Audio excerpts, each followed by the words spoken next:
Hello student, welcome my channel let's education. I am Meenakshi Pal और I hope आप सभी अच्छे होंगे। स्टूडेंट, आज की जो क्लास है वो है आपकी कॉन्स्टिट्यूशन की 4th क्लास और इस क्लास में आज हम संविधान के यानी कि अनुच्छेद पढ़ने वाले हैं। ठीक है, आज जो क्लास है आज आपकी 4th क्लास है कॉन्स्टिट्यूशन की। और अगर किसी ने कोई क्लास नहीं देखी होंगी तो वो लिंक डिस्क्रिप्शन में मिल जाएगा या फिर आप प्लेलिस्ट में जाकर के सारी क्लासेस को देख सकते हैं। और मॉर्निंग में आपकी क्लास जो होती है वो डेली की करंट अफेयर्स की होती है, वो क्लास भी आप जाकर देख सकती हैं। तो स्टूडेंट, क्लास शुरू करने से पहले आपसे एक ही रिक्वेस्ट है, अगर आपको क्लास पसंद आती है तो ज्यादा से ज्यादा लाइक कीजिए, शेयर कीजिए एंड चैनल को सब्सक्राइब कीजिए। ठीक है, तो आज की क्लास मैंने आपको बताया कि आज का टॉपिक क्या है, भारतीय संविधान के अनुच्छेद। यानी कि जो हमारा भारत का संविधान है जिसमें अनुच्छेद है वो कितने 395 अनुच्छेद है और 12 अनुसूचियां हैं। ठीक है, और इन 395 अनुच्छेद को 25 भागों में बांटा गया है। कितने भागों में बांटा गया? 25 भागों में बांटा गया है। एक एक करके मैं आपको आज इसमें डिस्कस करने वाली हूँ। हर एक भाग में कौन सा अनुच्छेद आ रहा है और उसका क्या तात्पर्य है उसके बारे में आज हम डिस्कस करेंगे। ठीक है, तो फर्स्ट है कि भाग 1 है और संघ एवं उसका राज्य क्षेत्र। कहने का मतलब यह है, मैंने आपको बताया जो हमारे संविधान के जो अनुच्छेद है वो कितने 395 है। 395 को भागों में डिवाइड कर दिया गया है। ठीक है, तो जो भाग 1 है उसमें कौन सा अनुच्छेद रखा गया है? तो उसमें अनुच्छेद 1 से लेकर 4 तक आ रहा है। क्या अनुच्छेद 1 से लेकर 4 तक क्या क्या अधिकार दिए गए हैं और क्या क्या लिखा हुआ है उसके बारे में बताती हूँ। तो भाग 1 में लिखा हुआ है संघ एवं उसका राज्य क्षेत्र। ठीक है, और ये किसमें आ रहा है? अनुच्छेद 1 से लेकर 4 तक इसमें आ रहे हैं।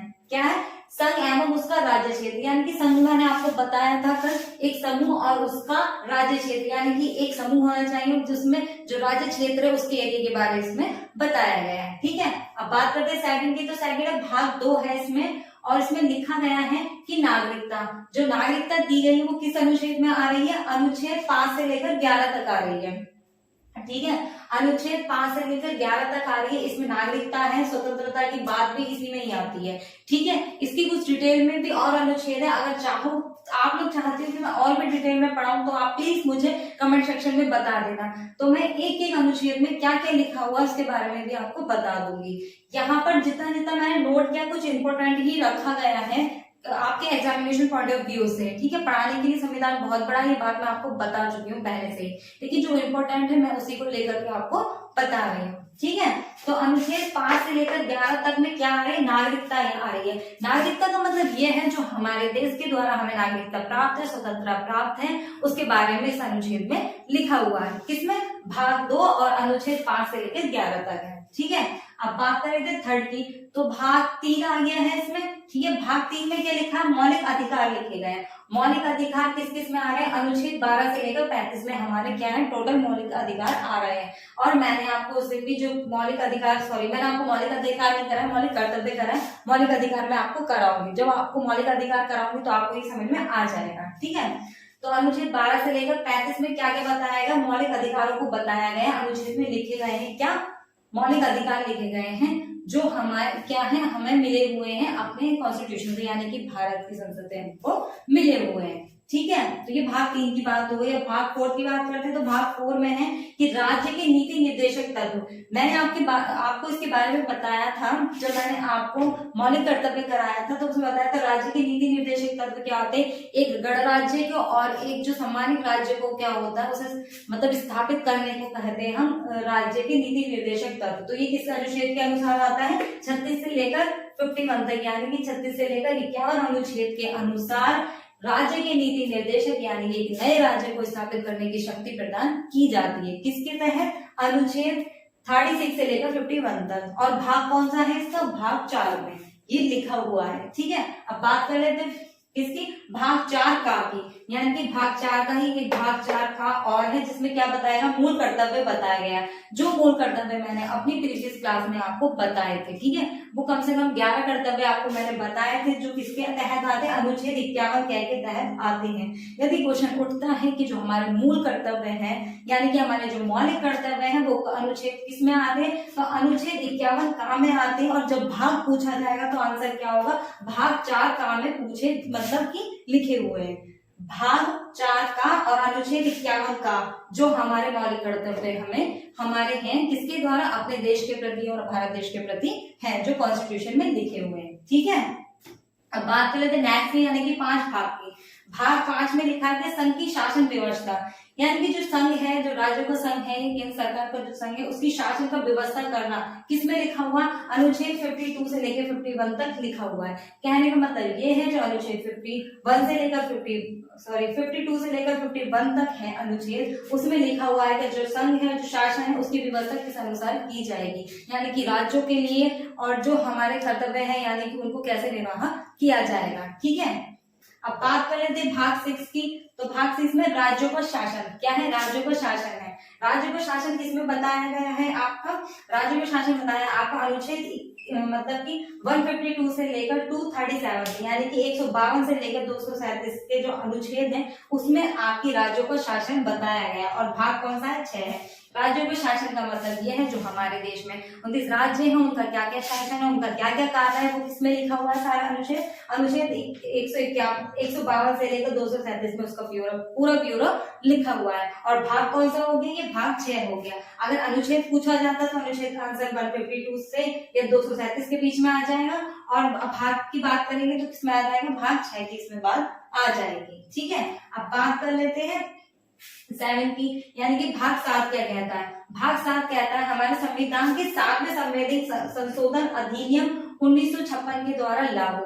क्या है, भाग 7 है हमारा संविधान के 7वें संवैधानिक संशोधन अधिनियम 1956 के द्वारा लागू। इसका मतलब यह है जो 7वां संशोधन हुआ था संविधान में, मैंने आपको बताया था अब तक 103 क्या हो चुके हैं, संशोधन हो चुके हैं हमारे संविधान में। तो जो 7वां संशोधन हुआ था तो इसमें कहा गया था कि जो राज्य है और केंद्र सरकार है उनकी शक्तियों का विवरण अलग अलग कर दिया जाएगा। ठीक है, उनके कार्यों को भी अलग अलग कर दिया जाएगा, क्योंकि केंद्र सरकार अपना फैसला सुनाती है और वही फैसला क्या होता है, राज्य सरकारों पर दिया जाता है। लेकिन राज्य सरकारों के भी खुद के क्या है, अपने फैसले हैं।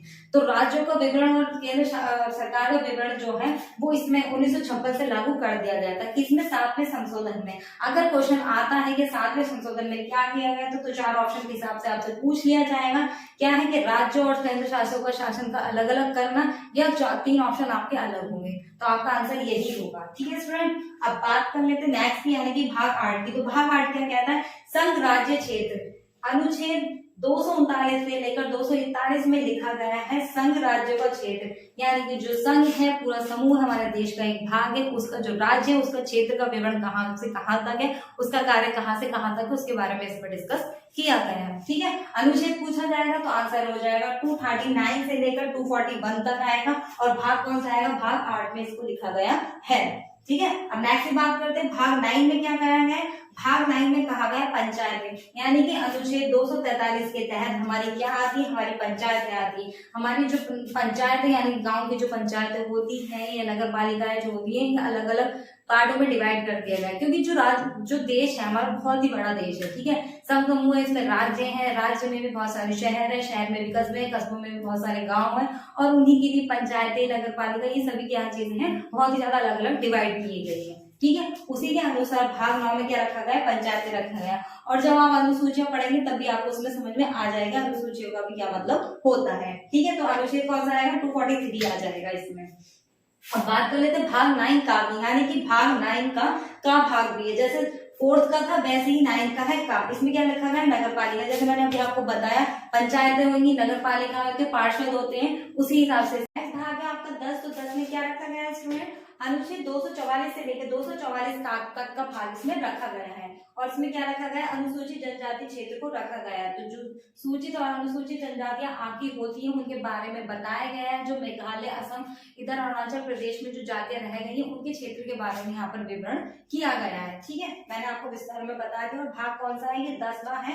और अनुच्छेद कौन सा है आपका, 244 से लेकर 244 तक का इसमें रखा गया है। ठीक है, अब बात कर लेते हैं नेक्स्ट की, यानी कि 11 की। तो भाग 11 है। भाग कौन सा है, 11। और अनुच्छेद कौन सा, 245 से लेकर 263 तक का आपका अनुच्छेद में इसमें आ गया है। और इस अनुच्छेद 245 से लेकर 263 में क्या रखा गया है, संघ एवं राज्यों के बीच में संबंध, यानी कि जो हमारा पूरा देश है और उनका जो और उस देश में जो राज्य है उनके बीच में क्या संबंध है, यानी कि उनके क्या क्या कार्य है उनके बारे में इसमें बताया गया है। कहाँ तक बताया गया, अनुच्छेद 245 से लेकर 263 तक का बताया गया है। तो स्टूडेंट ये थे भारतीय संविधान के अनुच्छेद, ये हुए हैं आपके भाग 11 तक। कहाँ तक हुए? आज मैंने आपको भाग 11 तक करा दिए। मैं नेक्स्ट क्लास में आपके आगे से इसके स्टार्ट करूंगी और जो इसके 25 भाग है 25 के 25 भाग में आपको कराऊंगी। भाग 11 तक आपका यहाँ पे कंप्लीट हो गया।